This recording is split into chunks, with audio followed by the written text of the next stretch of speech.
नमस्कार दोस्तों, national family health survey 5 जिसने 2019-21 की रिपोर्ट का प्रयोग करके यहां पर सर्वे निकाला है, उसके पहले 2015-16 के अंदर NFHS 4 की रिपोर्ट आई थी। जब इन दोनों रिपोर्ट को हम लोग कंपेयर करते हैं तो हम लोग पाते हैं कि भारत के अंदर मीडिया, न्यूज़पेपर, टेलीविजन, इनका प्रयोग जो है वो लगातार डिक्लाइन में जा रहा है और जो डिक्लाइन है वो डबल डिजिट में है।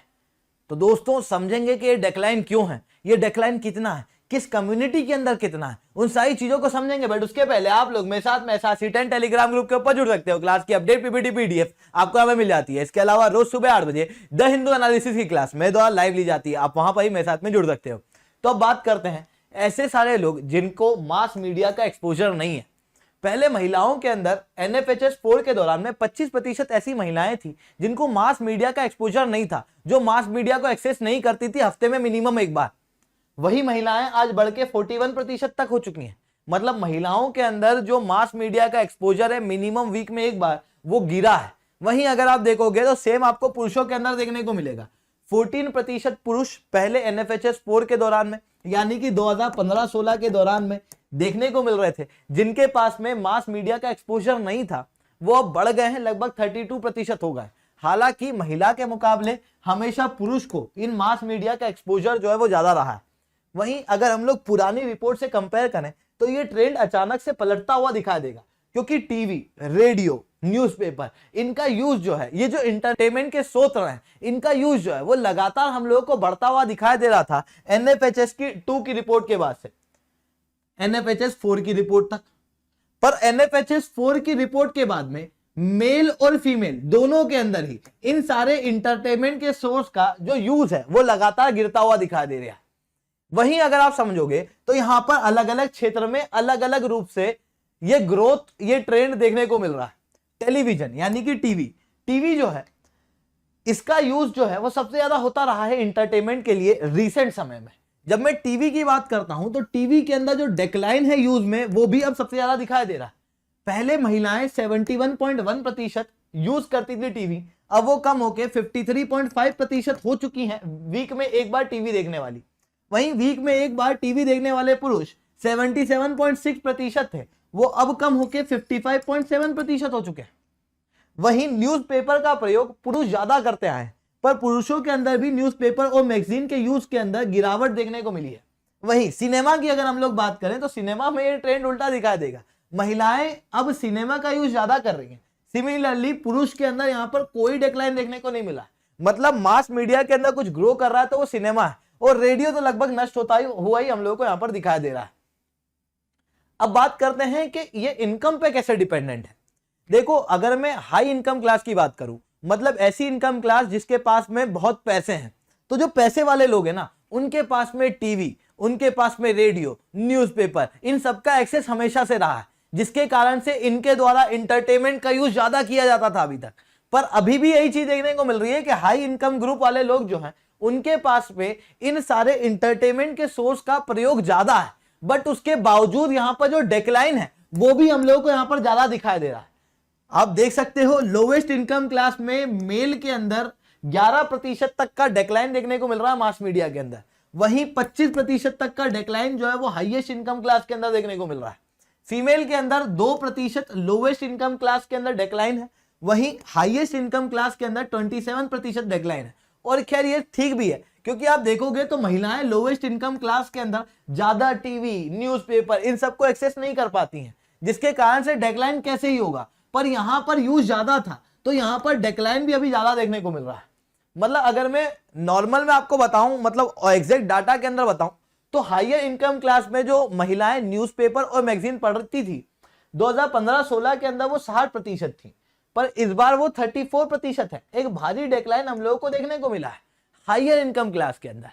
वहीं ये जो इनकम का ट्रेंड है वो राज्यों के अंदर भी सेम देखने को मिलेगा। ऐसा कैसा रेप्लिकेट होगा, कैसे? जब मैं राज्यों की बात करता हूं तो कुछ राज्यों के अंदर इनकम ज्यादा है, तो कुछ राज्य ऐसे हैं जहां पर इनकम कम है। जब मैं कह रहा हूं दक्षिण राज्य, जिसके अंदर केरला है, तमिलनाडु है, जिसके अंदर कर्नाटक है, यहां पर आपको देखने को मिलेगा इनकम ज्यादा है। लोगों के पास में। वहीं अगर मैं कहूंगा यूपी है, बिहार है, झारखंड है, यहाँ पर लोगों के पास में जो इनकम है वो कम है। अब जब मैं कह रहा हूं कि जिनके पास में इनकम ज्यादा है उनके पास में मास मीडिया का एक्सेस ज्यादा है, मतलब उनके पास में इंटरटेनमेंट का एक्सेस ज्यादा है, उनके पास में टीवी, न्यूज़पेपर, रेडियो, इन सब का एक्सेस ज्यादा है, तो वही चीज आपको यहाँ पर रेप्लिकेट होते हुए दिखेगी। जब आप दक्षिण और वेस्टर्न राज्यों के अंदर जाओगे तो ऐसे लोग जिनके पास में न्यूज़पेपर, रेडियो, टेलीविजन, इनका एक्सेस नहीं है, ऐसे लोग बहुत कम दिखा देंगे, 16%, 17%, 12, 13, 10%।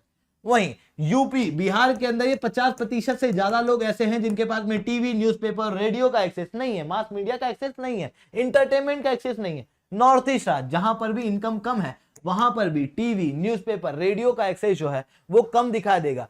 50% के आसपास लोग ऐसे रहेंगे जिनके पास में इन चीजों का एक्सेस नहीं मिलेगा। वहीं अगर हम लोग समझेंगे तो ये सब क्यों हो रहा है, मतलब यहां पर क्या ऐसा हो रहा है कि मास मीडिया आने वाले समय में हम लोग को दिखाई नहीं देगा, क्योंकि इतनी भारी डेक्लाइन देखने को मिल रही है, डबल डिजिट के अंदर डेक्लाइन देखने को मिल रही है। अलग अलग इनकम क्लास के अंदर जो ज्यादा यूज कर रहे थे वही अब डेक्लाइन की तरफ जा रहे हैं, क्योंकि ज्यादा इनकम क्लास वाले लोग जो है उनके अंदर ज्यादा डेक्लाइन देखने को मिल रहा है, जबकि यूज भी यही लोग ज्यादा कर रहे थे। महिला और पुरुषों के अंदर भारी डेक्लाइन देखने को मिल रहा है इन मास मीडिया का। तो क्या आने वाले समय में मास मीडिया इतना ग्रो नहीं करेगा? तो ये चीज गलत है। अगर हम लोग बात करें एनएफएचएस की रिपोर्ट की, तो कमी कहीं एनएफएचएस की रिपोर्ट में है। कई सारे एक्सपर्ट का मानना यह है कि एनएफएचएस की रिपोर्ट के अंदर इस बार डिजिटल चीजों का यूज नहीं किया गया है, मतलब लोगों के डिजिटल बिहेवियर को यहां पर यूज नहीं किया गया है, केवल फिजिकल चीजों का यूज किया गया है। मतलब जब मैं कह रहा हूं न्यूज़पेपर, तो न्यूज़पेपर फिजिकल फॉर्म में जो पेपर खोल के पढ़ते थे ना वो लोग कम हुए, पर आजकल आप क्या देख रहे हो, लोगों का बिहेवियर चेंज हुआ है। लोग आजकल इंटरनेट के ऊपर न्यूज़पेपर पढ़ रहे हैं। तो जब मैं न्यूज़पेपर की बात कर रहा हूं तो more of a soft copy अब देखने को मिल रही है इंस्टेड ऑफ फिजिकल कॉपी। और दिसंबर 2021 की रिपोर्ट है the future of news in India, जो कहता है कि भारत के अंदर compound annual growth rate news media के अंदर 25% तक की देखने को मिल रही है 2012 से 2019 के बीच में, जिसके अंदर ऑनलाइन मीडिया सबसे ज्यादा प्रमोट होता हुआ दिख रहा है। कई सारी रिपोर्ट ये कहती है कि भारत के अंदर 70 करोड़ से ज्यादा लोग 2026 तक ऑनलाइन न्यूज देखेंगे। वहीं प्रिंट मीडिया के अंदर 20% तक का फॉल आएगा। डिजिटल मीडिया कंजप्शन के अंदर 123% तक की वृद्धि देखने को मिलेगी। पर ये चेंजेस क्यों है, मतलब क्या रीजन है इन चेंजेस के पीछे? तो आप समझना कि ये चेंजेस कब आए हैं। पहले तो यहां पर टीवी, न्यूज, मीडिया, इन सब का प्रयोग जो है वो बढ़ रहा था फिजिकल फॉर्मेट में, पर आप देख रहे हो कि एनएफएचएस 4 और 5 के बीच में डेक्लाइन है मास मीडिया के अंदर। अब जब डेक्लाइन यहां है तो चेंजेस भी यहां है बिहेवियर के अंदर। क्या चेंजेस है? तो आप देख रहे हो इंटरनेट की दुनिया बढ़ रही है, डिजिटल इंडिया, जियो वगैरह का आना, ये सब क्या दर्शा रहा है कि लोगों के पास में इंटरनेट का एक्सेस बढ़ गया, जिसके कारण से चीजें जो है वो इंटरनेट पे ज्यादा यूज हो रही है। नॉट जस्ट दिस, कोविड का आना लोगों के बिहेवियर के अंदर और तेजी से चेंज कर गया। साथ में लोगों का एक बिहेवियर भी है। जैसे आप टीवी का एग्जांपल लो, पहले लोग दूरदर्शन देखा करते थे, एक दूरदर्शन पे जो चीज आती थी वही देखनी पड़ती थी। धीरे धीरे करके क्या हुआ, केबल टीवी आई। जो केबल टीवी थी उसके अंदर खास बात यह थी कि लोगों को थोड़ी ऑटोनॉमी थी कि वो चैनल चेंज कर सकते थे, मतलब उसके अंदर कौन सी मूवी देखना है ये तो डिसाइड नहीं कर सकते थे, पर हाँ अगर मूवी देखना है तो मूवी वाला चैनल लगा लिया, अगर गाने सुनना है तो गाने वाला चैनल लगा लिया, पर कौन सा सुनना है कौन सा देखना है उसकी ऑटोनॉमी नहीं थी। पर धीरे धीरे करके इंटरनेट ने क्या किया, इंटरनेट ने उस चीज की भी ऑटोनॉमी दे दी। आपको कौन सा गाना सुनना है आप खुद लगा सकते हो, आपको कौन सी मूवी देखना है आप खुद लगा सकते हो, ठीक है। मतलब आपको अगर तारक मेहता का उल्टा चश्मा देखना है तो आपको शाम को 8:30 बजे तक का वेट नहीं करना है, आप जब खाना खाने बैठो आप तब लगा सकते हो। तो वो जो ऑटोनॉमी है उसकी वजह से कंज्यूमर के बिहेवियर के अंदर ज्यादा चेंजेस देखने को मिल रहे हैं। इसका मतलब ये नहीं है कि मास मीडिया नष्ट हो जाएगा, बल्कि मास मीडिया में ग्रोथ है, इंटरटेनमेंट के यूज में लोगों के अंदर ग्रोथ है, पर वो इंटरनेट के जरिए है, फिजिकल फॉर्मेट में। मतलब जो पुराना ट्रेडिशनल रूप था, जो टीवी के रूप में देखते थे, रेडियो के अंदर सुनते थे, न्यूज़पेपर के अंदर था, उन सबको अब हटा के सब कुछ अब इंटरनेट के ऊपर देखने को मिल रहा है। तो दोस्तों आप लोगों को ये सारी चीजें कैसी लगी और आपके इन सब के अंदर क्या पॉइंट ऑफ व्यू है? क्या ये डिजिटल के ऊपर जाना आप लोगों को सही लगता है या आपको गलत लगता है? आप लोग बिल्कुल से कमेंट के अंदर लिख के बता सकते हो। तो आज के लिए इतना ही। लेक्चर अच्छा लगा हो तो लाइक करो, लेक्चर बहुत अच्छा लगा तो ऐसा सीटेन कमेंट करो। अगर आप लोगों को अनअकैडमी के ऊपर सब्सक्रिप्शन लेना है आप लोग बिल्कुल से ले सकते हो, क्योंकि 1 जून से प्राइस जो है वो बढ़ने वाले हैं। 1 जून के बाद में 20% तक प्राइस हाइक जो है वो अनअकैडमी के ऊपर देखने को मिलेगा। मतलब जो सब्सक्रिप्शन आज कम नामों के अंदर है वो आने वाले समय में 20% ज्यादा प्राइजेस से देखने को मिलेगा। तो जाओ सब्सक्राइब करो, SRC10 कोड का प्रयोग करो, ये बहुत अच्छा समय है क्योंकि ये प्राइस वापस से नहीं आने वाले हैं।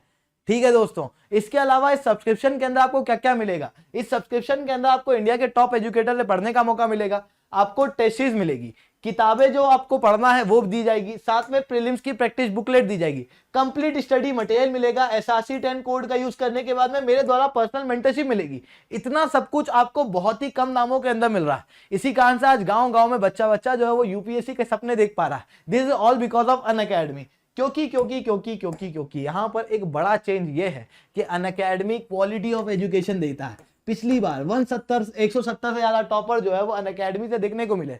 मतलब 25% से ज्यादा सिलेक्शन जो है वो अनअकैडमी ने किए थे और ये अपने आप में एक इतिहास है। तो जाओ सब्सक्राइब करो, अपने लिए बेस्ट चुनो। आज के लिए इतना ही दोस्तों, जय हिंद, जय भारत।